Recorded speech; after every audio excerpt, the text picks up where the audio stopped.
Hey Swamp Dweller, my family has had an insane number of experiences with the supernatural. We are a family of women with psychic abilities and men that have had just some crazy, unexplainable occurrences. Today, I wanted to share a story with you and your followers. Something that did not happen to me, but to my uncle. He doesn't use the internet a whole lot and didn't even know how to get his story out there. So, I'm submitting it on his behalf. Without further ado, this story takes place in Canada, specifically the outskirts of Thunder Bay, in the year of 2003. My uncle has always been what most would call a drifter. He was seldom in one spot for too long and would get around by hitchhiking. Christmas of 2002 leading into January 2003, my uncle had traveled from Regina to Ontario to spend the holidays with our family. We were all located in Ontario at the time. As the holiday seasons had passed, he made his way back to Regina in his most common fashion, hitchhiking. He had an uneventful trip until he made it to Thunder Bay. He was dropped off by a transport trucker on a desolate highway outside of Thunder Bay, as that was as far as the trucker could take him. He had wandered further and further down the highway with rarely any passing vehicles, none willing to stop and give him a ride. It was between 2 and 3 a.m. at this point, and he was absolutely freezing, and started to slow his pace and take many breaks along his walk. He ended up standing in one spot for some time in an attempt to warm himself and conserve energy.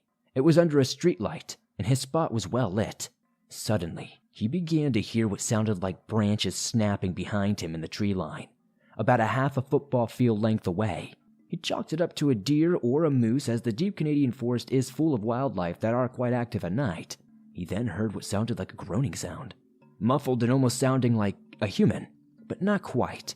He decided to continue walking and would speed his pace up in between streetlights because he just had this eerie feeling something was off, and he felt this pit in his stomach, like something was eating away at him.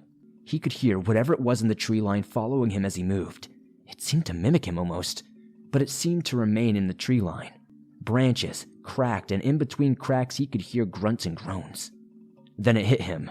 The grotesque smell of raw meat that had been baking in the sun mixed with what smelled like garbage. He could see a moving figure that appeared to be white in color with patchy fur.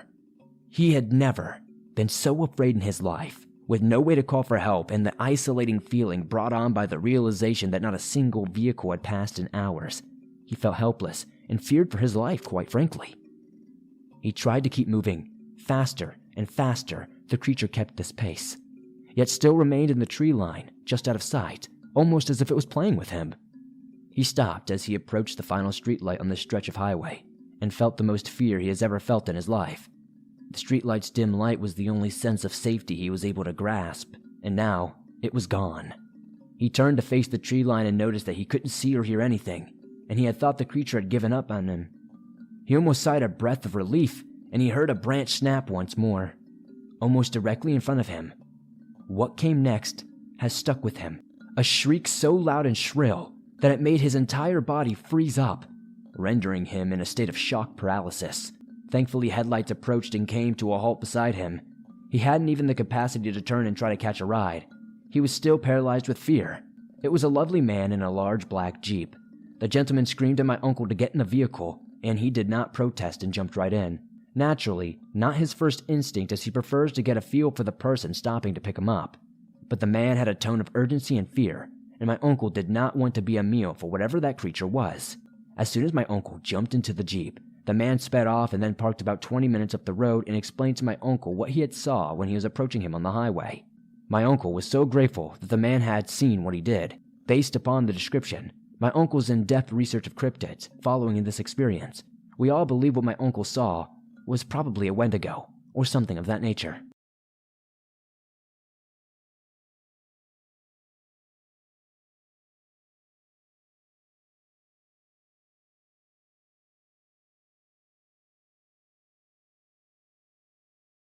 Montana must be one of the most beautiful places in the world, and it is one of the last beautiful places in the United States that still truly feels wild, unlike my native California, where almost every area of natural beauty is plastered with man-made trails, ranger stations, and tourist traps. But I do not mean to offend anyone. I'm sure your favorite hiking spots in Wisconsin or Washington or wherever are amazing, and maybe it is just a little internal bias talking. having watched too many old cowboy movies with my dad, but to me, Montana truly feels like one of the last untouched wilderness areas in North America. And luckily, a buddy of mine feels the same way about it. So every year around September, he and I would take a trip up to Bozeman to spend some time away from big city life out here in San Francisco. We have been friends forever and pretty much spent all of our high school and college days together. But since we slammed into our 30s and did all the boring grown-up stuff like getting married, having kids, focusing on careers, we do not really nearly have enough time to spend together. So I honestly relish our year trip to Montana together, where we can catch up on stuff, get some serious drinking in, but most importantly, indulge a mutual hobby of ours that has verged on an obsession ever since we were teenagers. Hunting, our stomping ground of choice, has always been Glacier National Park, right up on the Canadian border. It is about a 5-hour drive from Bozeman itself, but we make a point of driving out for a few days, one to get settled into a campsite, another few to hunt, all before a few days of drinking back in Bozeman to celebrate our successes or commiserate our failures. So last year, we repeated the same old ritual, driving out to the national park with our hunting gear in tow. We found a good place to park up, hiked a few hours into the wilderness, and found a decent little spot to set up camp. Every year, we seem to be a little more exhausted when the day ends. Call it a little bit of a side effect of getting older, I guess. So last year, we passed out earlier than normal in our one-man tents, with the intention of rising at dawn to begin our day's hunt. 6 a.m. the next morning, the little alarm on my wristwatch starts beeping. It is the closest thing that is similar to the feeling of Christmas morning when you are a kid. It is just pure excitement. Jumping out of bed to see what hunting Santa has left among the trees for us that day. We have a little breakfast, drink a little coffee, and then pack up and head out. For those of you that are unfamiliar with hunting or nature in general, there are 2 times in a day when birds sing the loudest: dawn and dusk. It sounds all pretty to us humans, like this wonderful lyrical bird song, but it's just pure war cries. What sounds sweet and cute to us is them being like, I am here, and if you come up in my tree, I'ma mess you up, so back the F up, other birds. And it is something that soundtracks every morning hunt. Every single time we have visited Glacier Park. But that morning, it was almost silent. We could hear the odd squawk in the distance, but our immediate vicinity was silent as the grave. And that only means one thing, that a large predator is in the area. Something that is on the hunt. I remember the look on my buddy's face when he turned to me and stated the exact thing. How I double-checked that I had a can of bear mace on me, just in case anything happened. But that area of Montana, right near the Canadian border, is known to have wolf packs roaming around. And I shuddered at the thought of what would happen if we were cornered by one.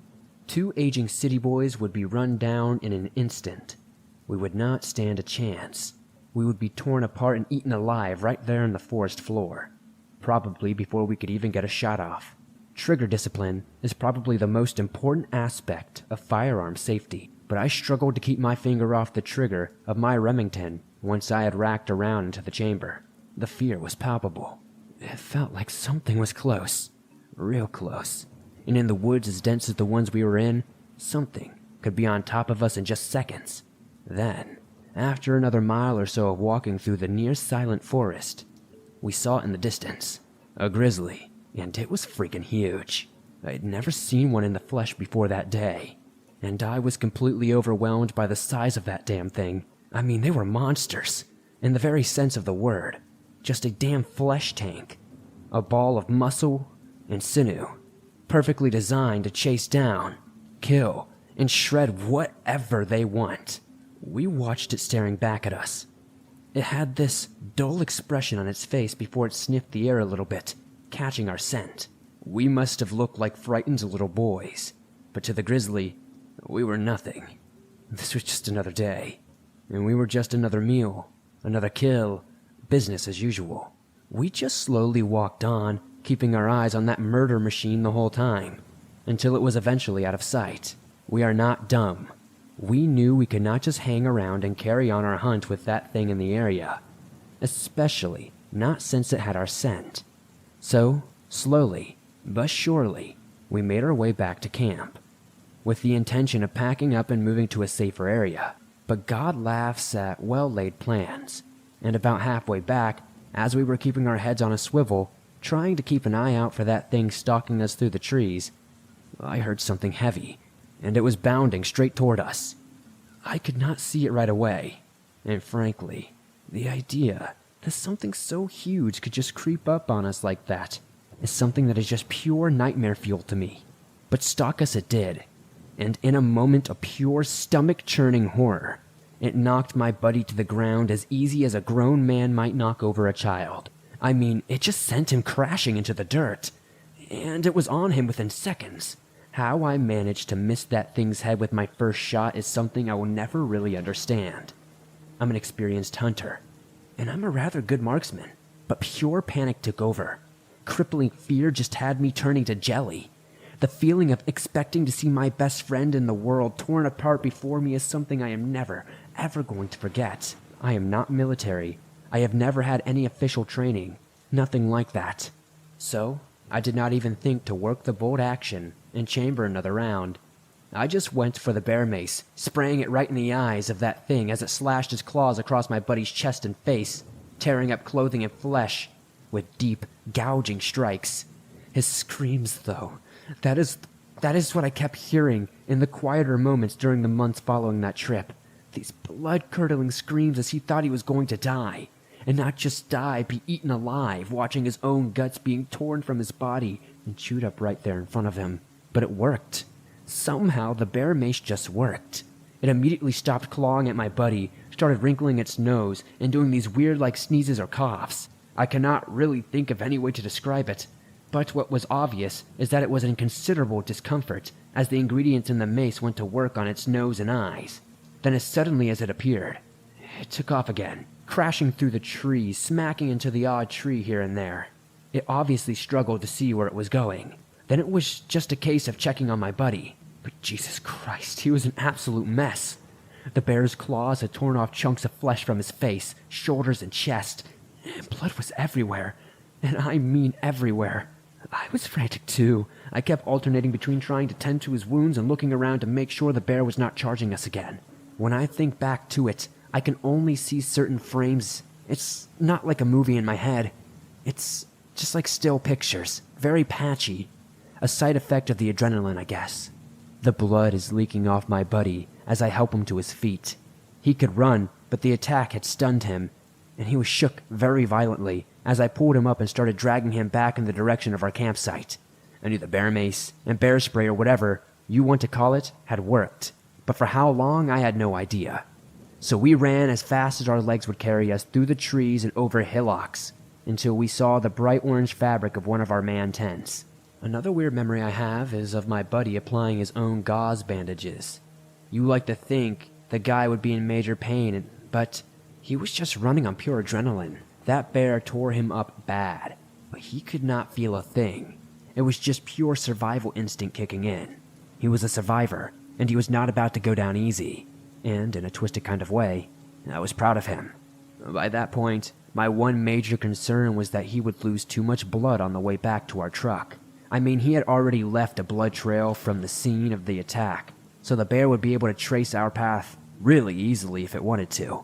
So I was stuck in a horrendous catch-22 situation. Leave him with his rifle and risk getting attacked again, or have him come with me and help, risking him bleed to death or leading the bear onto our trail. But a primal, angry roar that echoed through the trees kind of made that decision for us. The bear was still in the area. Not even that, it was close, and it was angry.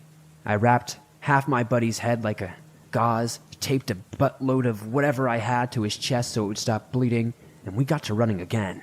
Almost every step we took, I expected that bear just to appear again. Only this time, if it attacked me, my buddy would not have a rifle to be able to take that thing out. Although the fact the bear mace had worked was a huge comfort, so there was no doubt that it would work a second time. But we got lucky for a second time that day.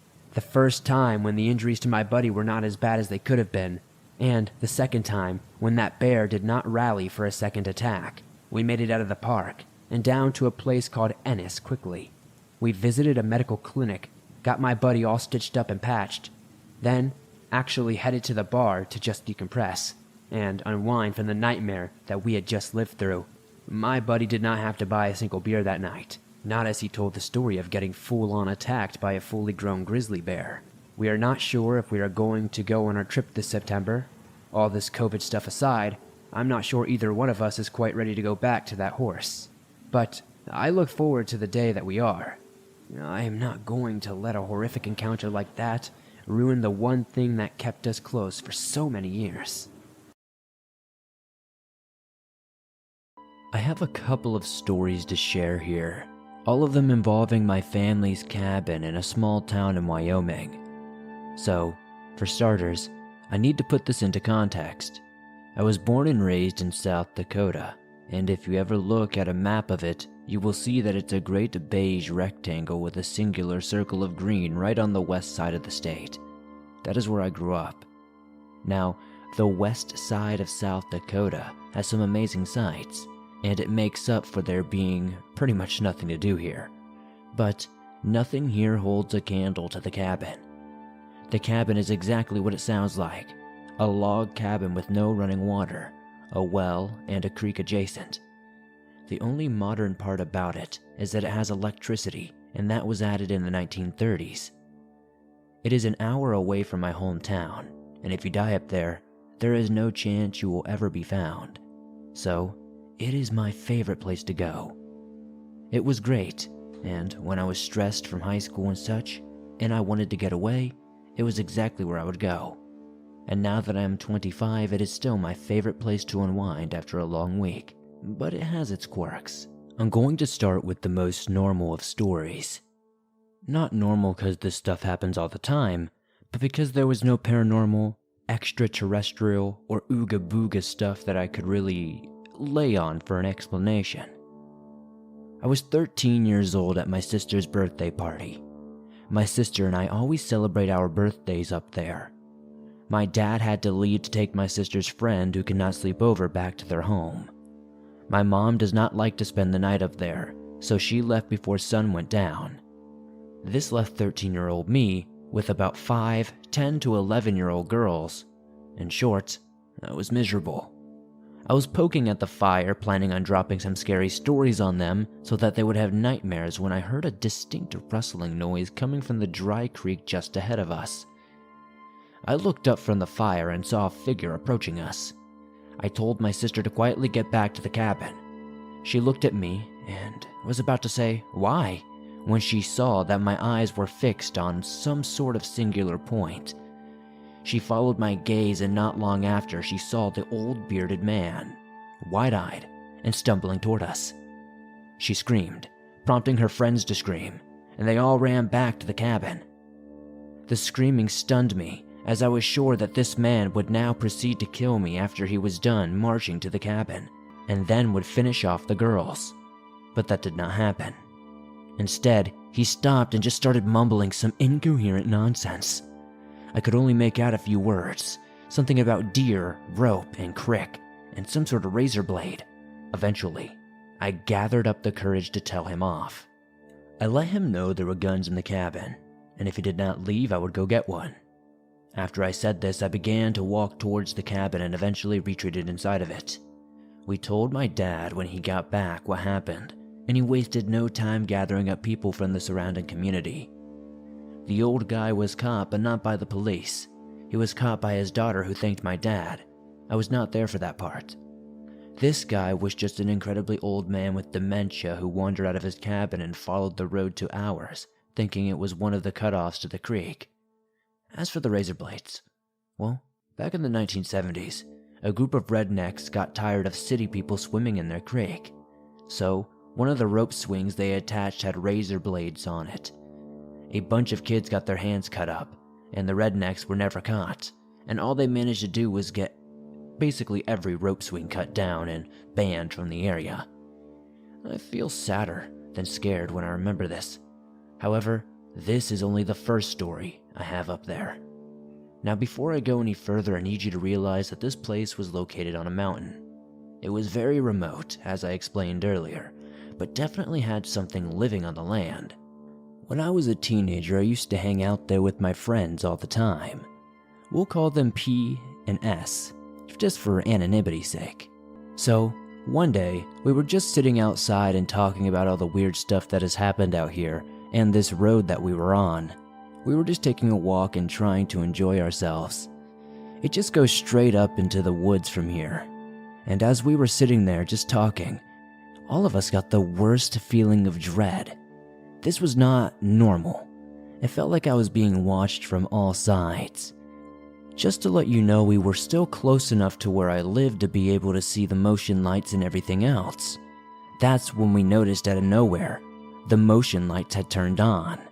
At first, we thought it might just be one of the animals that live around here. Obviously, there are dogs that roam and such like that, or maybe it was just one of my family members going outside for a second. So, we decided to make our way back to the house. As we're making our way there though, my friend stops me and tells me that they see something around on the corner of the house. At first I think they're just seeing stuff because it is kind of dark out. But then, we hear a blood-curdling screech and some sort of garbled noise. It almost sounds like something is trying to yell something, but it also just sounds so inhuman. And then, that's when we noticed a deer.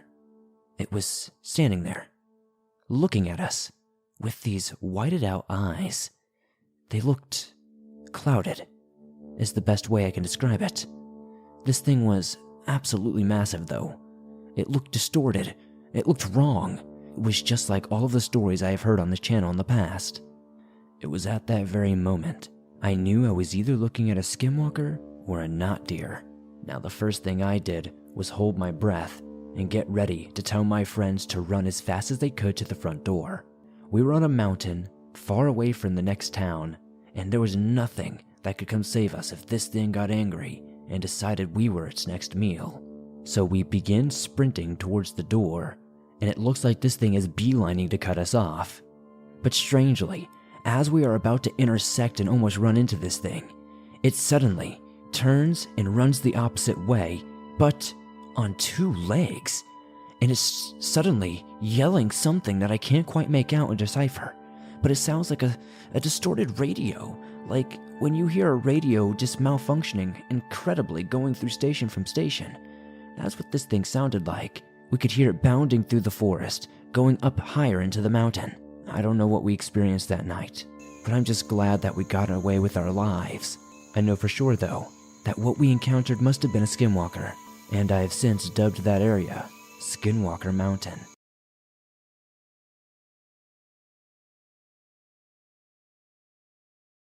I've taken my yearly journey to the woods to hunt since I was 14. Last year started just like every other one before had, but it would end much earlier and in a very different way than usual. Despite the weather being too warm for hunting, I was at dawn and on opening day like always. As the season drags on, the deer get more skittish, so starting as early as you can will increase your chances. On the lease I'd been hunting on for the past 7 years, I had a small handful of preferred spots, and this is where I was heading. This spot was a tree stand setting roughly 30 feet high in an old oak that looked out across one of our 3 feed plots. I'd had good luck there more than once and hoped to have it again. The drive out there to the stand took about probably 15 minutes or so from my cabin, so I left an hour before dawn. I wanted to be on the stand just as the first bit of light broke. As usual, I parked my four-wheeler about 50 yards away and walked the rest of the way in. I'm not sure if it makes any real difference, but not making a bunch of noise right next to where I'd be hunting seems like a wise idea, so it's a practice I try to remember to do each time I hunt.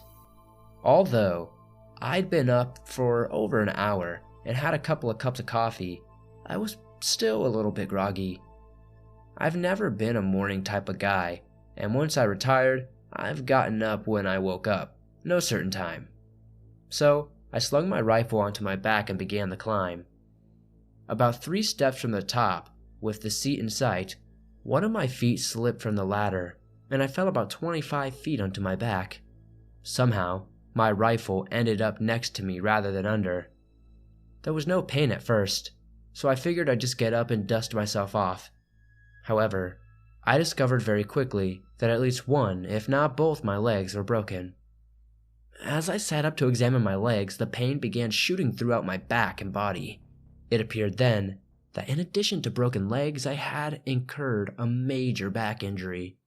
My usual high pain tolerance was letting me down, and the adrenaline was beginning to wear off.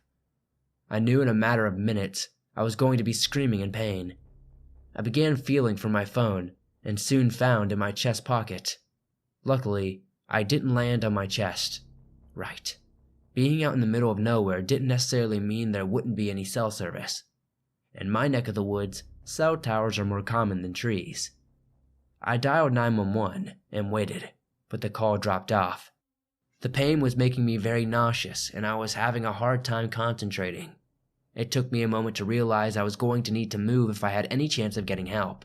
I couldn't think of any other way, so I gritted my teeth and rolled over onto my stomach. The pain very nearly caused me to pass out. But the stars soon passed, and I began pulling myself forward with my arms. I had made it around 15 yards before I was forced to take a break. Once I'd pulled myself together, I tried to call 911 again, but it was a no-go. I looked around and noticed I was still under the trees, but there was a clearing not far away. I gritted my teeth again and pulled myself forward. I had to take a couple of breaks, but eventually, I was in the open. I crossed my fingers and pressed send. The wait was agonizing, but it finally began ringing, and I was connected to a dispatcher. The pain made the wait for help seem even longer. But because of my location and clear directions, they made it to me within 30 minutes.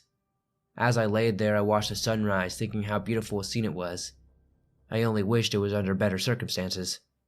By the time I was released from the hospital a few days later, I would have had 2 broken legs, a broken back, which really amounted to 3 smashed vertebrae, and a mild concussion. The legs would have had to have healed with time, but with my back, I've had a couple of those vertebrae fused. That surgery was done just a few months before this year's hunting season, and you can be sure I was there, waiting for the sun to rise on the first morning. One thing has changed, however. For the time being, I'll be hunting from a blind on the ground. There's no way I'm going to go another year with an empty freezer, you know?